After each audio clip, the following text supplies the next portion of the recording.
Oi gente, tudo bem? Vou fazer aqui um vídeo bem rápido aí, explicando de uma forma um pouquinho mais detalhada um aspecto bem importante dentro da solução numérica do problema da massa-mola, né? Então só recapitulando, né?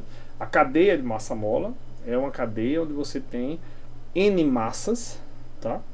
Acopladas por molas, ou seja, entre duas massas tem uma mola. Lembrando que é uma mola daquelas molas que segue a lei de Hooke, né? Quer dizer que F igual a menos kx, tá bom? É uma mola, né, que está dentro da aproximação linear, que é o comportamento harmônico, né? A gente já estudou isso lá na física 2. Então a cadeia de massa-mola, eu já expliquei também, ela tem como pano de fundo de uma física um pouquinho mais avançada o estudo no estudo de vibrações atômicas lá no estado sólido. E sob certas circunstâncias você pode simular um sólido de baixa dimensionalidade, como se fosse uma cadeia atômica, você pode simular pelo sistema massa-mola, beleza? Então, o que a gente tem feito aí no nosso curso, né? A gente tem feito basicamente a solução numérica das equações diferenciais do sistema massa-mola, né? A gente escreve o hamiltoniano ou escreve a segunda lei de Newton, encontra um conjunto de equações diferenciais e resolve esse conjunto de equações diferenciais usando um Range-Kutta, ou usando um Euler, ou usando uma diferença finita, usando algum método desses aí numéricos, tá bom? E aí tem um truque que eu uso muito, e às vezes eu falo assim de uma maneira meio coloquial, sabe? A norma está controlada, eu uso essa linguagem, né? Que formalmente, assim, eu estou me referindo a um problema onde você teria, digamos, dentro do universo, estaria dentro do universo da mecânica quântica, onde tem o conceito da norma da função de onda, que a norma tem que ser 1, né? Então eu acabo importando um pouco a linguagem para o problema da massa-mola, às vezes, meio que sem querer, né? Mas eu vou explicar exatamente o que é que eu estou querendo dizer com essas, quando eu digo vamos controlar a norma, vamos controlar a precisão, né? Vou explicar bem detalhado nesse vídeo, tá bom? Então vamos lá, então vamos lembrar o problema. Massa-mola, tá lá um monte de massa, N massas acoplada por mola, você perturba, digamos, a mola do meio, se você injeta energia na mola do meio, resolve as equações diferenciais e vai espalhando a energia. Esse é um problema conservativo, certo? Não tem atrito, não tem dissipação. Então, a energia que você coloca inicialmente tem que ser igual à energia ao longo do tempo. Então, a maneira mais legal de você calcular, de fazer essa validação da solução numérica, é você calcular exatamente esse termo de energia. Então, você vai calcular a energia ao longo do tempo. Entendeu? A energia do tempo zero, que é a energia do momento que você injeta energia, e a energia ao longo do tempo, lá no tempo longo, que é a energia obtida de quê? Obtida da solução numérica, obtida da integração das equações diferenciais. Entendeu? Então, essa equação 1, que é a soma da energia cinética mais energia potencial, ela é muito importante. Essa equação, esse cara que vai dar pra gente essa validação, pelo menos uma estimativa, né? Então, quem é T e V, a gente já sabe. T é energia cinética. Então é essa equação 2 aqui, deixa eu dar uma aumentadinha aqui para vocês verem melhor. T, energia cinética, né? 1 meio de m vezes a velocidade ao quadrado. E V, energia potencial, que é 1 meio de k vezes a deformação ao quadrado, tá bom? Então, a soma desses dois caras dá o termo de energia, tá certo?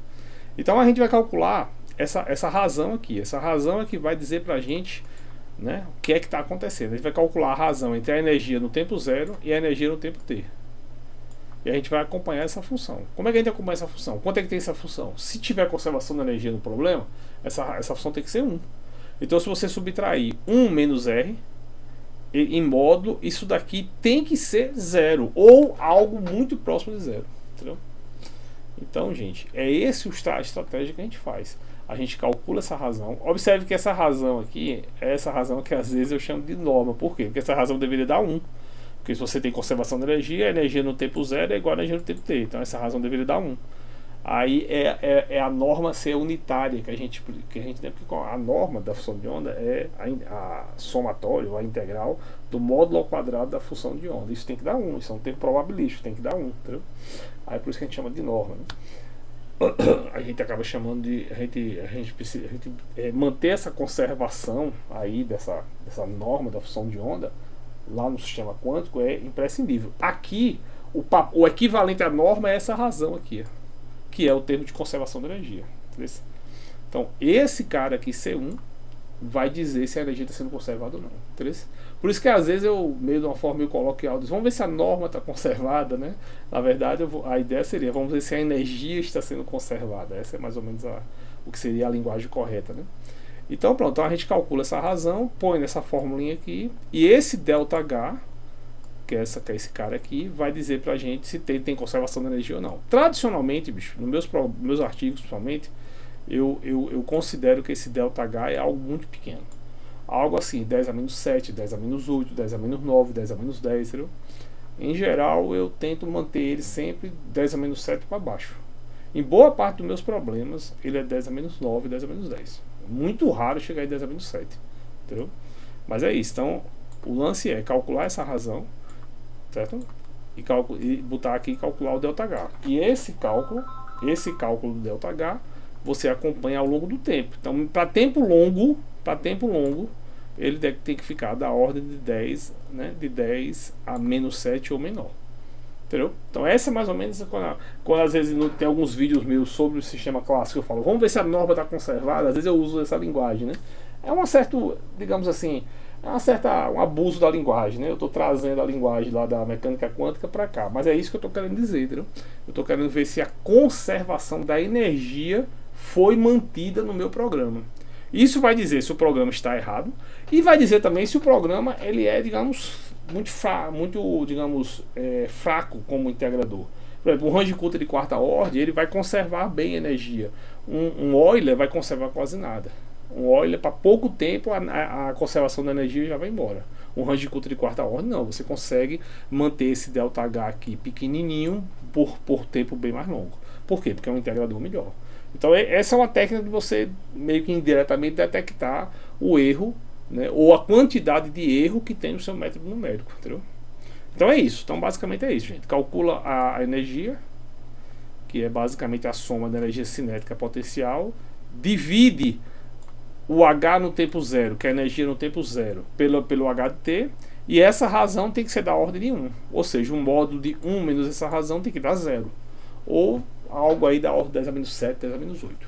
Beleza? Então essa é a estratégia que eu uso para checar se a integração numérica das equações está sendo feita de uma maneira saudável, aí, de uma maneira aceitável. Tá bom, gente? Espero que tenha ficado claro aí. E me desculpe, às vezes que eventualmente eu usei a linguagem assim da maneira...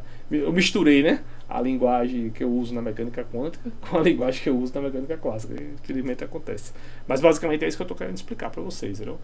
A norma da função de onda, que é esse somatório da função de onda ao quadrado, do módulo da função de onda ao quadrado, né? E essa quantidade tem que ser 1, tem que ser conservada, certo? Né? O equivalente a isso é essa função R aqui. O equivalente a isso nos sistemas clássicos, né? É essa função R. Beleza? Um abraço aí, tudo bom, valeu.